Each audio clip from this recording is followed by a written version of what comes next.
Thank you so much for having me back. It's been several years since I've spoken to members of this group. My name is Jesse Beach. I'm an engineering manager on the Facebook app owned by the company called Meta. And I've been at this company now, as of today, for 7 years, working on the accessibility team. But as I'll talk about today, that team has grown and our mandate has grown. Which explains the very long and very dry title of this talk, Accessibility, Design, and Usability Review in a Combined Toolchain. I promise it's more exciting than the title, but we'll jump into that. So the last time I spoke to you all was 2019. And when we visited NAV, this was months before the pandemic. So the world got turned upside down several months later, but my team and I were right at the moment of inflecting from a very interesting possibility, a little tool that we'd built, into something much bigger, much grander, which I'll talk about. I want to take you on a journey about how we build the tools that review accessibility in our digital products. And this journey is one that I've been on personally for 10 years now. So this is a talk about how we're building a process that brings accessibility, usability, design, craft to the forefront of a very fast product development lifecycle at this company. And I hope there are some lessons here, maybe for folks in the room, and I dare to think that maybe there's a spark of inspiration in here too. So let's review the agenda first. We're going to talk about how we got to 2019 and then how we moved past that. I want to talk about how we switched from just addressing accessibility on the web to dealing with mobile. And then we're going to talk about how this led us to mixing design and accessibility review into the same process. And then that led us to usability as a framing device for the work that we're currently doing on the team. And I'll give you a little preview into 2022 and beyond, what we're looking at. And hopefully in 3 years from now, all that work I talk about at the end will be done. And I can come show it to you as well. All right, so let's jump into how we got here, taking us back to 2019 and an effort that started actually in 2017 when I was still an engineer in the team. So on the screen, we have a graph. It is my favorite graph in the world. I showed this several years ago. I wrote a script that went back in time and checked out the Facebook code base month over month back into history until about 2012. And I was running what we're calling lint rules. So we were running these rules that tested WCAG success criteria for those that we could test. Things like, is something labeled? Do we have the correct role, state, property on different elements within our components in the code base? This is a static process. And what the graph shows us is that we've got this great sloping line up and to the right, exactly the graph you want to see in every circumstance except this one. This is the graph where we want to see the lines going down and to the right. So what our work did in 2017 and into 2018 was introduce rules that allowed us to express to a developer in their coding environment that they were introducing a violation. And what the graph shows is that for several of these rules, we were able to reduce the number of these violations with our checking rules. But what the graph also shows is that we kind of hit a limit. And those lines where they slope down hit a moment where they start sloping back up again. So this intervention was interesting. It definitely got us ahead of where we were in 2017, got some buttons especially labeled, some icons labeled, but we see that the behaviors underlying weren't changed significantly enough that we could step away and say we were done. All right. So that leads us to 2019 and this idea that we introduced called red block. So red block is a way of detecting violations in a browser. So the difference between what I was just showing you in the graph and our static linting rules and what we have on the screen here is moving our rules from testing files to testing in the browser. So on the screen, we have a screenshot of the Facebook app. Across the center column are 5 tiles that represent stories, and overlaid on top of each of those tiles is a red translucent box that completely covers that tile. And this is important because it makes it very clear to a developer who's working on a product if there is something wrong on this screen. Right. So this tool, by running it over the course of several months, allowed us to take violations of the rules that we were testing. Again, the same ones I mentioned before, things like labels, whether or not we have the correct roles, but significantly, because we're testing in a browser, whether or not widgets are built correctly. So we could actually test now whether or not the tab panel role was being used inside a tab bar or connected to it correctly. We could test whether or not a menu item was being used inside of a menu, and really test combinations of roles and states and properties in the way that we hadn't before. And because this is being presented to the developer at the time that they're developing, we were able to reduce the incidence of violations practically to zero for almost every category of rule that we were testing for. So on the screen here, I've got a bunch of graphs that are showing us individual pages and routes within the Facebook app. And we can see spikes in violations that go up into the thousands, and then over time drop down to zero. What I like to say, it's sort of a quantum zero. It fluctuates between 0 and 1 and back to 0 over time. One of the reasons we were able to do this is because this capability that we call red block, it gets in front of a developer really well, and it also blocks them. So on the screen, we have a drop down that's indicating to a developer that they have no discernible text on a button on the screen. And really importantly, that button is broken for them. They cannot click it. So if they want to use that screen, if they're developing a feature or a product, they have to fix this violation in order for the developer themselves to use it to keep working. And this introduces a very high level of friction. We get a lot of pushback on this from our developers, but we're pretty steadfast in saying that we're not going to turn off this very high friction blocking mechanism. Right. I want to give you a case where this revealed a very subtle underlying bug just recently. So we had a developer come into our feedback group, asked us why they were getting a giant red box over a table that they were building. And they said, "We think your rule is wrong. Everything looks great." We dug in a bit, looking at the DOM, the HTML, and found that they had an li element, a list element that was being flagged. Our rules were saying this was an incorrect role. And digging a little bit more, we found that the developer had put this li element inside a ul element. So you think this is correct, semantic HTML, right? It's a list. But that ul element at the top had been inflected with a new role, a grid role, meaning that all of the children of that grid would either have to be rows or cells. And they hadn't put a role on that li element to indicate that it's a row. So we had an invalid accessible tree for that element. And these subtle little bugs like that would just go unnoticed without a testing system that's running in the browser all the time in our development environments to make these bugs, these subtle deviations from the accessibility spec visible and like right in the face of someone who's doing their development work. So this is what I showed up to. This was the future work that we were doing back in 2019 when I visited Oslo and Nev. We've since had this in place over the past 3 years, and it's just sort of chugging along and doing its work.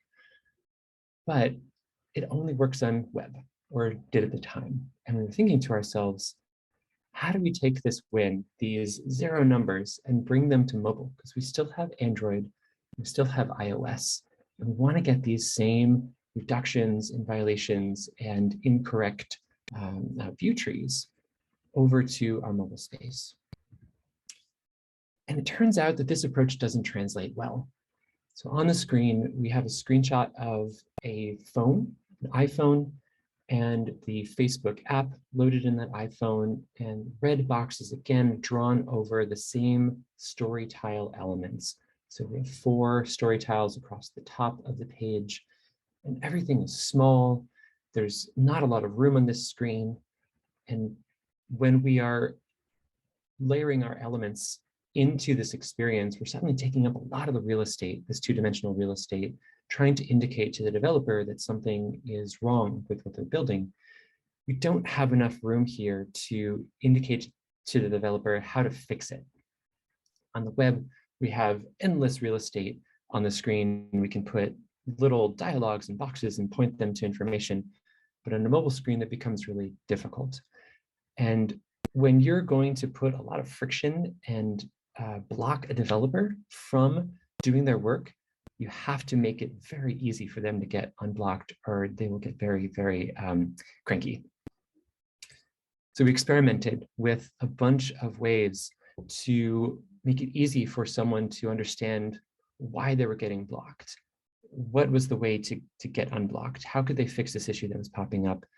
We experimented with a little floating button at the bottom, with tool tips that popped up, but we just couldn't get something that worked well in our tests with friends and users. And we thought maybe this paradigm doesn't translate over to the mobile space, but that really isn't acceptable, right? When we look at our user base, there are hundreds of millions of people using our product on mobile apps, billions when we really add up all the numbers. We had to get this right. So we stepped back and we said, where else are developers working? Well, on mobile, they're working in emulators. They're working on tools that exist side by side with their mobile developer experience.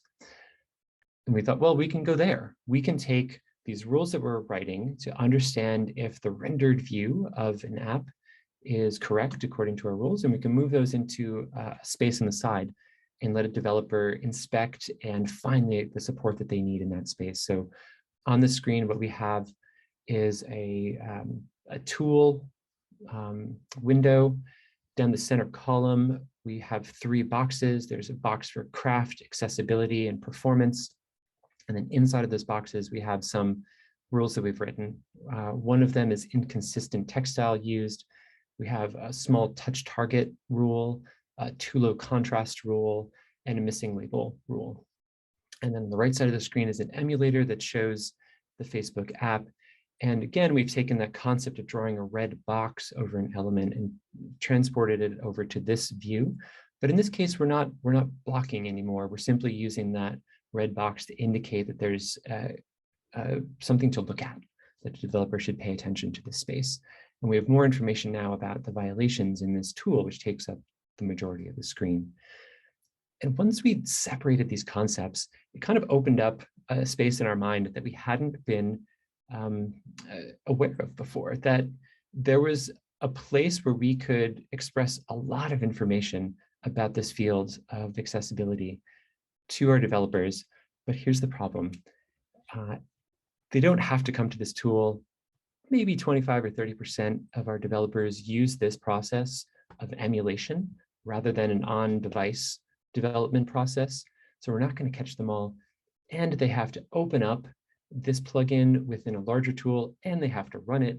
So all of that friction just makes it very unlikely that, if you start with a large funnel of developers, that we're eventually going to get down to a significant number of people using it. And that's what it comes down to at a place as large as Meta. We have to make sure that these tools are just as easy to use and automatic as possible.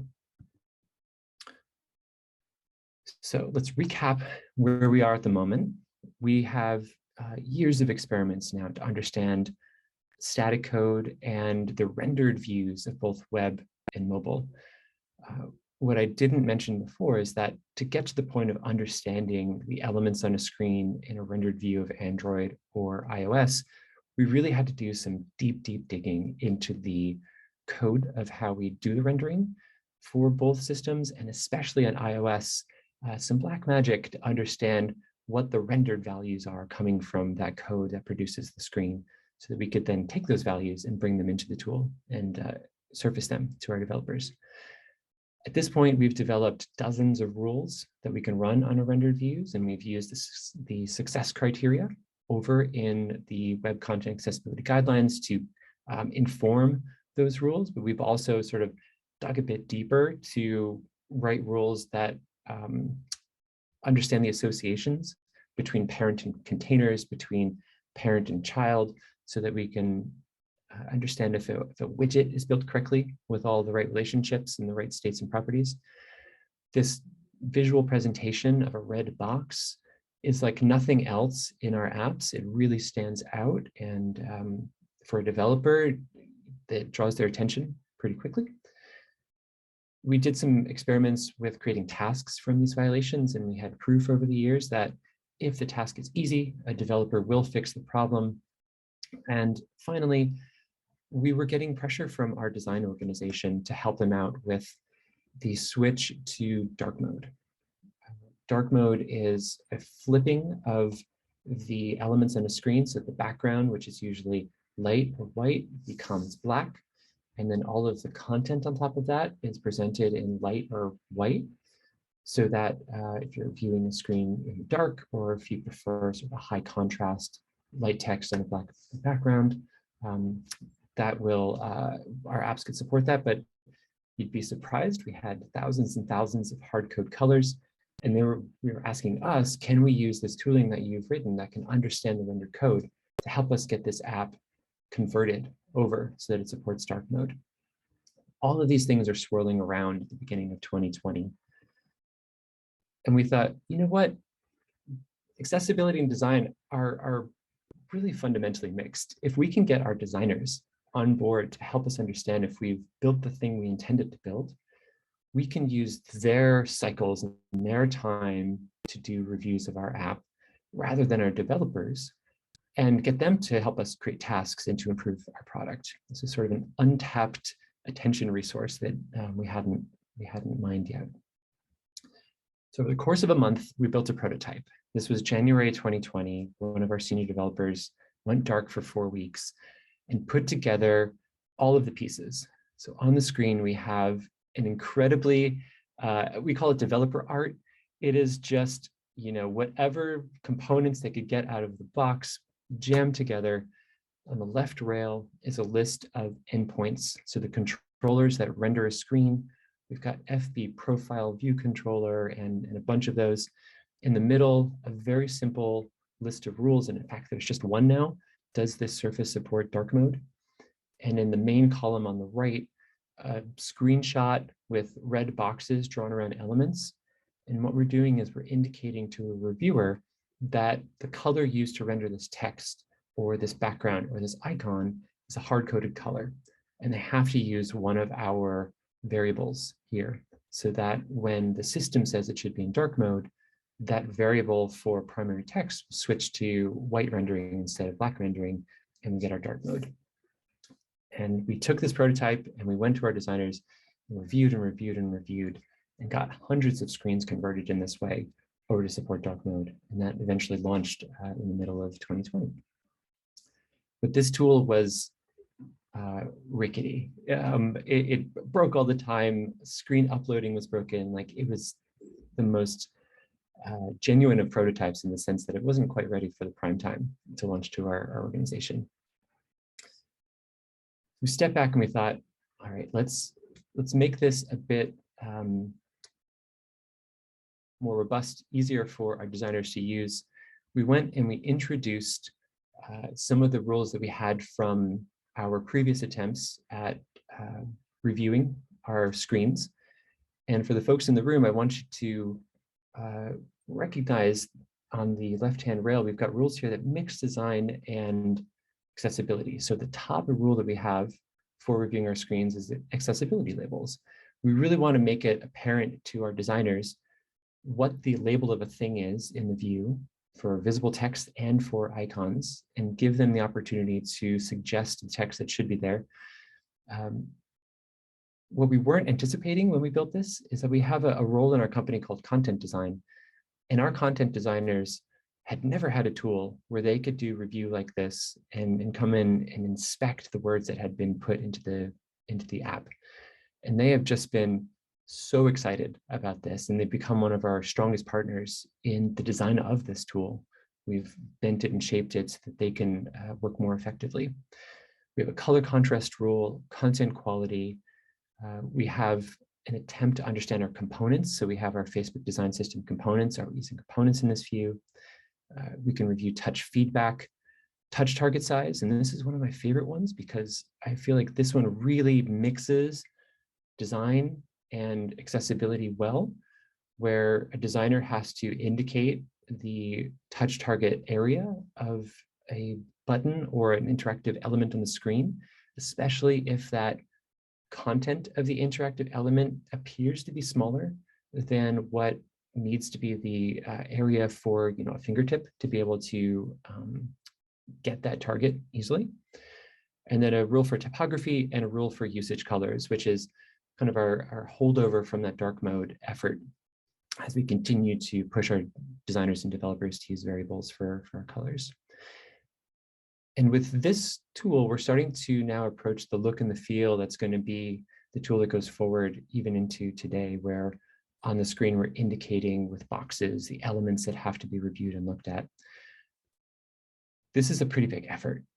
We indicate on the screen that only 57 of 227 elements have been reviewed for all of our rules. And there are more than 9, or I think there's 7 here, 7 rules in total that we want to review. So we've got a scaling problem on our hands, but we're not going to solve that yet. We're just going to try to get as far as we can with what we've got here. What we started realizing with our conversations with our design partners and our accessibility partners is that more so than just visual design and accessibility, we were really starting to get into issues of usability. Our designers were looking at us and saying, well, content quality, we have to go back and really look at the rules that we have internally for what it means for content to be quality. What are our rules around grade level, for reading level, for text that we put in a screen? Can we bring those to the forefront when a designer is looking at a screen and reviewing it? And internally on my team, I started thinking, when we look at accessibility and we look at WCAG, there are concepts of design and usability woven all throughout the specification of the Web Content Accessibility Guidelines. So on the screen, there's a table, 2 columns. The left column lists out perceivable, operable, understandable, robust. Working in this field, you probably recognize this as the framing for the Web Content Accessibility Guidelines, those large categories that the success criteria live in. When we think about the roles of individuals who work in each of these buckets, we find out that accessibility, of course, is one of the primary roles. Also, design and usability and engineering have a role to play when considering if an interface is perceivable or operable or understandable or robust. We have to get those individuals into the conversation to make sure that the thing that we eventually build has those opinions and those voices combined. And on my team, we thought, well, let's build that tool that brings these people into the same space so we can have those debates and those conversations. And this brought us back to our North Star, our mission statement. And we wanted it to reflect this idea that we're starting to bring these concepts together. So we rewrote this statement as a North Star for our team: a person with a disability can use the product as effectively, easily, and happily as someone without a disability. And when we inspect those 3 words, we find that effectively refers to the field of accessibility, easily is referring to the field of usability, and happily is referring to this field of design. We want all of these things to be true for the products that we build. And because my team is focused on them all at once, we can build tools that incorporate all 3 of these roles into that experience. But when we look at the world of usability and we look at the world of accessibility, these fields have grown up side by side, and the concepts are not a one-to-one match between them. And I had experts over in our accessibility testing world that know web content accessibility guidelines top to bottom. every one of the 86 criteria in there. And then over on the design side, our organizations independently built up a frame and a language to talk about usability that included things like content clarity, visual and cognitive hierarchy, new product experiences, access to help. And I had these ontological worlds that just didn't match. And we had to figure out how to get these two languages together. On the screen is a very large table, and there's a lot of information in it. It is meant to be suggestive of this effort. So don't feel like you have to read every line. I'll read a couple of the things on here to give you a flavor of what's going on. So we have larger concerns within our usability space: learnability, predictability, agency and control, accommodation. And within these buckets, we've categorized our heuristics, our usability heuristics. We have about 52 of these, probably too many, but that's where we're starting. And the exercise that we went through over a long time in 2021 was mapping our web content accessibility guidelines to our usability heuristics, so that when we create or identify a violation in one, we can map it to the other. Where we have, let's say, content clarity, we're talking about abbreviations, about reading level, about pronunciation, unusual words, which are all success criteria within the web content accessibility guidelines. This mapping still feels a bit mushy, and we're working it out in the details, but what it gave us was a way forward, so that when we approach product teams, we're always talking in the language of product, in the language of usability heuristics. And underneath, when our accessibility experts are reviewing our products and they talk in the language of web content accessibility guidelines, we can map all of that information up into the product language and help them understand the tasks they need to perform, what they need to do next. And where we are now is bringing those heuristics, those 50 heuristics, into our tool. So on the screen, we've got a screenshot of our current version of the tool. We've got a screenshot of the app, a box around what's on your mind within the composer, and on the right-hand rail, the heuristic to think about added friction. Do we need to put something in the interface for the added friction heuristic that indicates to a person what the consequences of their actions are going to be? In this case, a designer could say, no, we don't, everything's good here, or yes, we do, and they can write a little description of what the developer needs to change about the interface in this case, and we do that for all of the heuristics. There's some funny content on here too. We have systems that produce fake content, so these are all test users, and we've got some titles here like "Want That Poop is Cube-Shaped." Whoever wrote our testing, the software that creates the fake content just loves animals. So a lot of our fake content just talks about animals and false facts about animals. And what this looks like on the developer side is a highly structured task where we spell out the problem statement. Because we understand the code that's producing this screen on mobile, we can pull out the values that are being rendered. So for the problem in this case, we have a label that just currently says ask, an accessibility hint that's coming from the system, so double tap to activate, and a role for that element that was flagged in the review for a view group. And I believe this is on probably Android. Yeah, so this is on Android. So we're pulling those values from Android. And in this task, we can suggest the solution specifically for the Android platform. So we have the designer, Jane Designer, who suggests updating the label to ask a question and changing the role to button. And this goes out to our developer, this task. And we've even included a snippet of code that they just have to copy and paste into their product. And for some of these rules, we can get right down to the line of the file that they have to change, practically at the point of doing it for them for some of our rules. And when we get this level of clear problem statement, solution, and here's how you do it, we find that these tasks get completed very quickly. All right.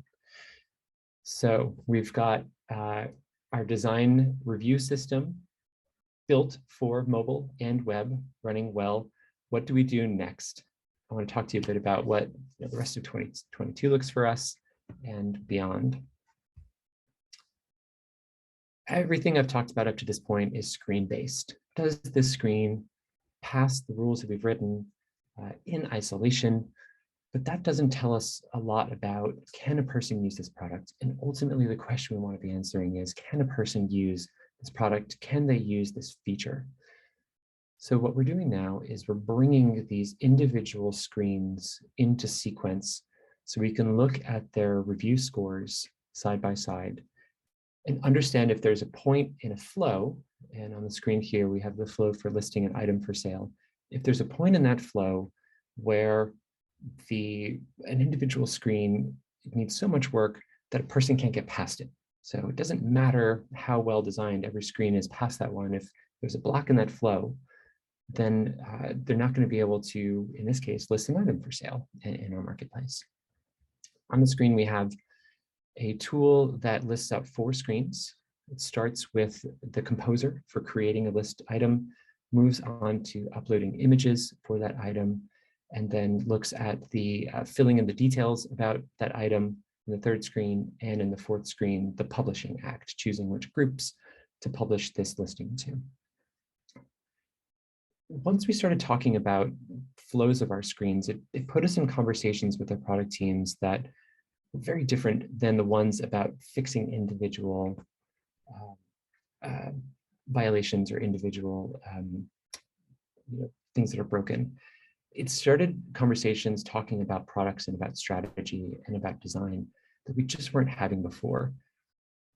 And we found all of a sudden where we were pushing on product teams to fix these tasks, they were suddenly coming to us and asking, how can we make these product experiences better? We want to understand these user journeys and these user flows.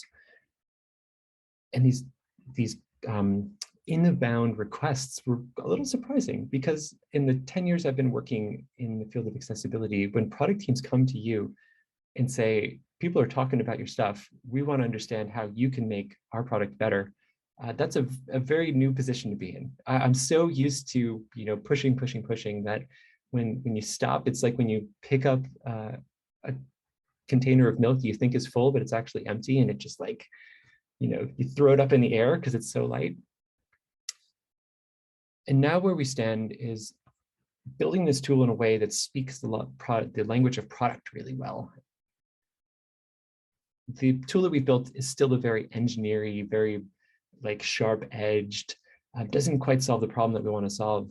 We think we're moving in the right direction to get into the room with our product teams. And in fact, we had more teams come to us and say, you've got screenshots that are being produced automatically through end-to-end tests with test content. We've never seen something like this before, where we can visualize the journey through the app. Can we start associating other information with these screens, with these moments in a flow? What about crash rates? What about user reports that we're getting from particular screens? Can we start associating that information with those screens and correlating? Maybe we've got a high crash rate, and that's what's causing a user to be unable to proceed. Or maybe the high crash rate and a low score in terms of usability review or accessibility and usability review are correlated. Like if we were to go in and start using some of our common components, if we were to reduce the complexity, look at the way we built some of these pieces, both of those scores would improve at the same time, and we would see the total user experience improve. And personally, I'm really starting to become a believer in this idea that it's never one thing about a digital experience. We're always looking at the total quality of that artifact that's been built. And usually when design quality is low, usability is low, accessibility is low, there's something else going on in that development lifecycle that we want to dig into. And the more that we can get into those conversations with our product teams and speak their language, the more that we can address the topics that we're personally very invested in, and B, that's the topic of accessibility. So on the screen here, we have essentially a screenshot. I haven't built this yet. Left-hand rail, we have some categories like fail rate, app crash rate, app exit rate, overall fail rate. And in the main part of the screen, 3 screenshots that show us starting from the newsfeed, moving into the composer, and some red boxes around the X buttons at the top of the screen where you could exit this flow, and some lines that are drawn showing approximately how many, the percentage of people who have taken that path in the app to X out and close out their composer experience. So I'll conclude there. Just want to say that when we talk about accessibility, usability, and design, they really become inextricably linked. And we start talking the language of our product teams. And that is what I want to convey here, getting into those rooms, getting into those conversations with your tool chains so that you have people asking you how they can be better rather than pushing on them to do the work that you want them to do. All right, I will pause and happy to take questions.